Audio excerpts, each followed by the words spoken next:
Good day everyone, Leo Chase Smithmaster here with yet another Scream video.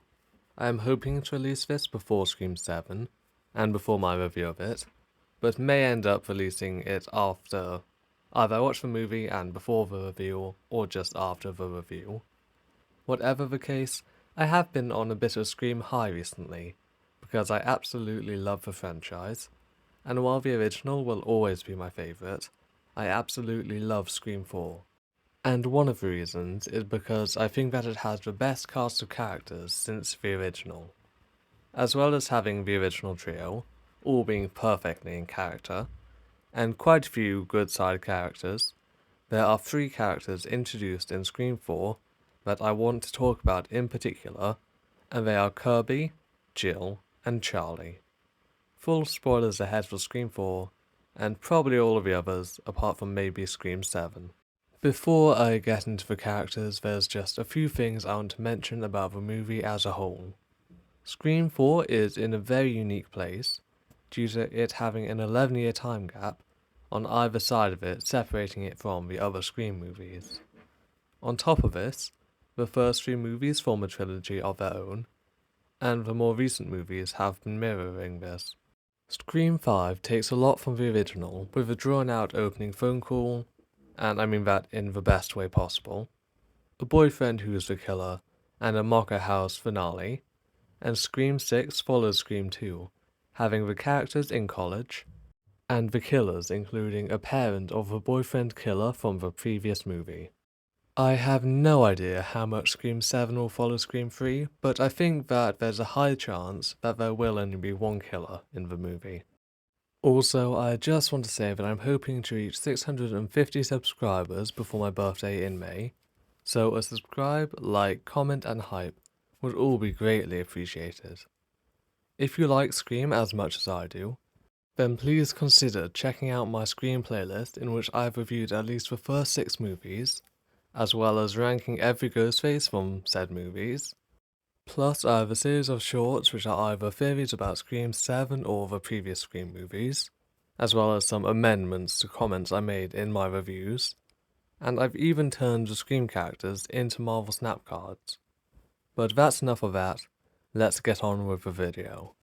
One of my favourite character archetypes in a Scream movie is the movie buff, who is usually the one who lays out the rules of the movie.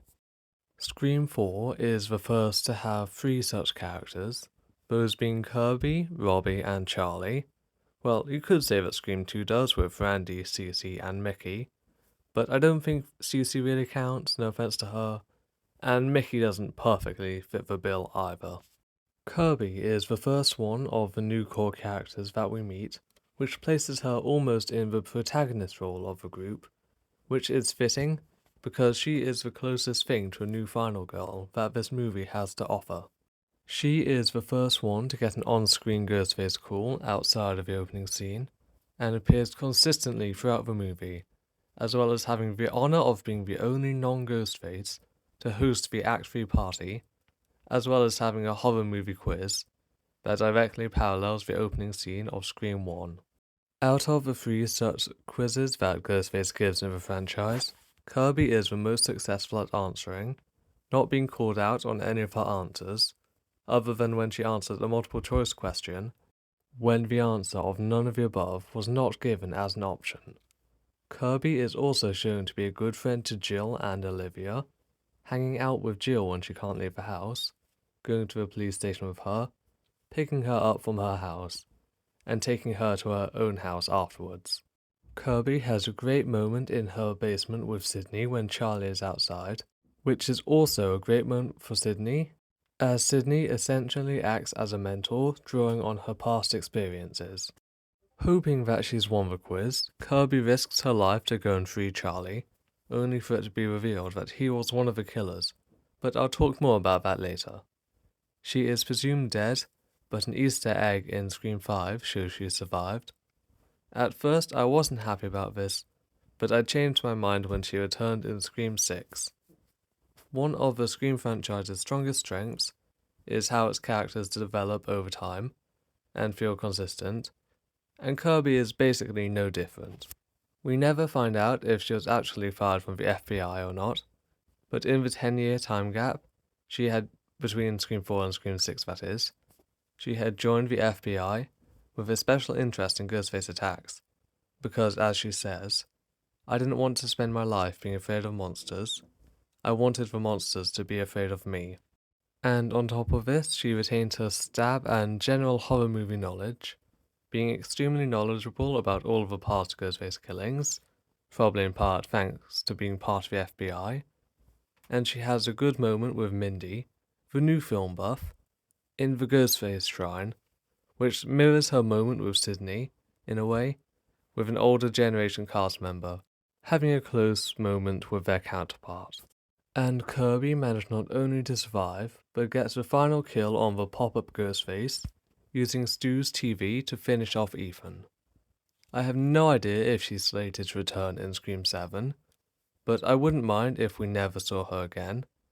I just don't want to see her be mischaracterized or treated badly, which is always a risk with returning characters, but even if she is, I will still love her in her previous appearances, particularly in Scream 4, as that is her better movie by far, and I hope I've been able to sufficiently explain why I think Kirby Reid is such a great character.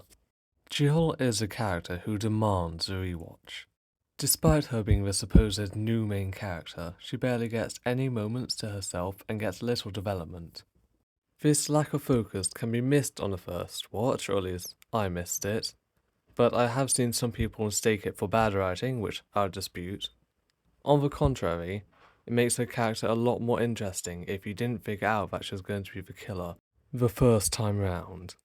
I did guess that she was going to be the killer, but it was hard for me to put my finger on why she felt so off the first time, but on rewatch I understood it completely. But what really makes her an amazing character is her motive, which goes so far that it almost becomes delusional. And as many other people have pointed out, it was way ahead of its time. If you didn't know then, and I did warn you about spoilers earlier, Jill is the primary Ghostface of this movie. And her motive is that she wants stardom and fame that comes from being a survivor. Basically, she saw what her cousin Sydney had, and with the rise of social media, decided that there was no better time to try and gain it. So she managed to recruit Charlie to help her become famous by promising that he could be a survivor with her and pretending to love him. I'll touch more on Charlie's motive later though, as I think it is the most misunderstood aspect of his character. But the thing is that Jill doesn't want to share the stardom, so she kills Charlie before attacking Sydney, and then brutalizing herself in one of the best scenes in the movie that shows her dedication to her goal. This dedication is also her downfall, as she mentions to Dewey that her stab wounds would match Gale's as a point to try and increase her popularity and fame to some extent, though she shouldn't have known about said stab wounds. While I think it was actually Charlie who attacked Gale, I'm sure he could have told or texted Jill at some point concerning Gale and his attack on her. The largest wrench in Jill's plan though is that she, like many people before her, didn't manage to kill Sydney. So, despite the fact that she'd almost definitely be discovered and found out, she goes to finish the job, and is even going to kill a bunch more people, even though her cover is long blown, and there's no way that she'd be able to spin it in her favour. The most interesting part though is that she does get her 5 minutes of fame. As she's bleeding out and dying, the reporters outside are praising her survival and strength, and calling her the new Sydney Prescott. So, in a weird way, Jill got exactly what she wanted. When I first found out that Kirby had survived, I thought that it lessened Jill's success to some extent, but then I realised that Kirby had no idea that Jill was the killer, and Jill probably would have ended up more famous than she was anyway, due to her relations to Sydney, and the fact that she was there for the final confrontation, though it would be interesting to see what happened if Jill had won. Finally is Charlie Walker, who is one part of the Robbie and Charlie duo, with Charlie being the secondary one in the pair to some extent. He is currently our only killer who is also the rule giver of the movie, as well as being the only non-Meeks character to state the rules of the movie. Well, Robbie does too, and it's not a traditional set of rules, but you know what I mean.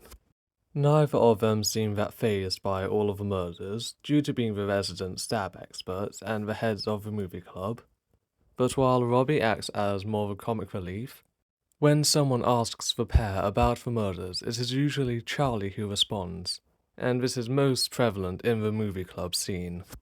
Most people seem to cite Charlie's desire as his primary drive, with him being ignored by Kirby for so many years, and that the reason he joins with Jill is because of lust, and I think that Jill thinks that this is the case as well. And while I do think Charlie felt spurned by Kirby, and that he did want to be with Jill to some extent, I think that he sees Jill's offer of love more as a bonus than as a drive, and that she had just come to him offering to do the killings with him, and to get famous, he would have accepted.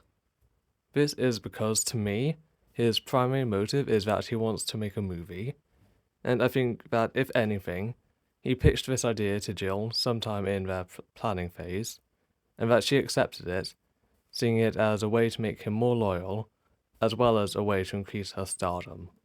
I think that this is the case because the 2 times that Ghostface making a movie is mentioned before the 3rd act, Charlie is the one to say it, once while on the phone with Olivia's death, and then in the movie club, he is the one to actually bring it up.